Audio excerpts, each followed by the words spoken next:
Hi, I'm Jocelyne Durrenberger, a pediatric nurse practitioner here at Reliant Medical Group on Plantation Street.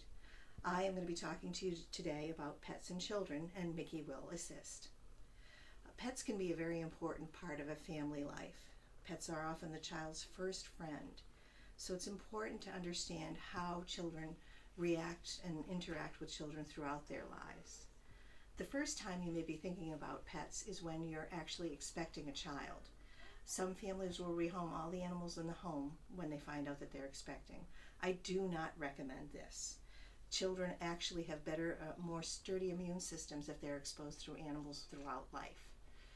When an infant comes home, you actually want to be able to introduce the infant to the family pets, make sure they sniff them, check them out. If the pet actually licks the child, do not be concerned at all. The bacteria that is in a cat or dog's mouth is not the kind that will make your child sick. Do not also be concerned that the child will be smothered by a cat or dog. There is no evidence in the medical literature of this. As your child moves to the toddler stage, this is when they can really start having fun with the pet, and they can learn what the pet's likes and dislikes are, how to be gentle. They can learn how to do simple tricks with them as well too. This continues to develop in the preschool years, where the child can also be out of the house and come home and be greeted by the pet, and forming a very enjoyable relationship. During the school years, this is when children start learning about their place in the community. It's where they can also do things through school or through Scouts or Boys and Girls Club, like canned food fundraisers for the local shelter. They also can take on more responsibilities, feeding the pets, cleaning up after them, taking them for walks. This will be done, of course, with parent supervision, because the parents ultimately are responsible for the pet's health. Now, pets really come into their own during the teen years.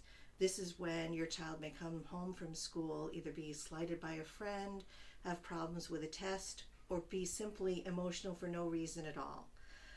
Petting a cat or a dog actually lowers stress level, lowers your blood pressure, and helps you become more calm. So that can be very valuable to a teen, and it also can be very valuable to the parent of a teen. Now, how do you pick up the right pet for your child? If you've never had a pet before, do your research. Go to sites like Pet Finder or Adopt a Pet. They have great videos about all the different types of pet.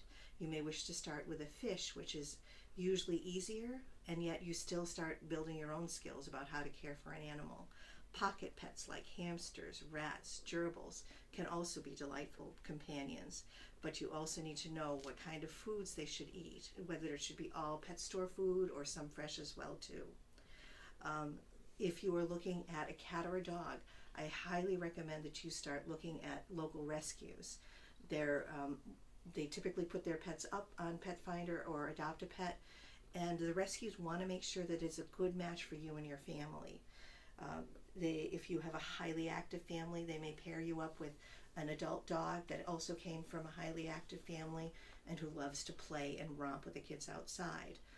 Same thing with a cat. Some cats have been raised in family homes and just delight in that kind of long play.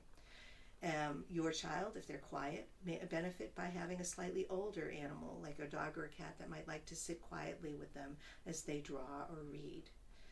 Finally, I want to make sure that you consider where you're getting your pet from, and look at, if you're doing a dog or a cat, to avoid puppy or kitten mills or backyard breeders. How do you know that the animal has not been in a healthy environment? When you go to visit a puppy or kitten, ask to see where the mother dog is and where the mother dog has been living. If that has been in a more household environment, then that's an animal who's got human interaction.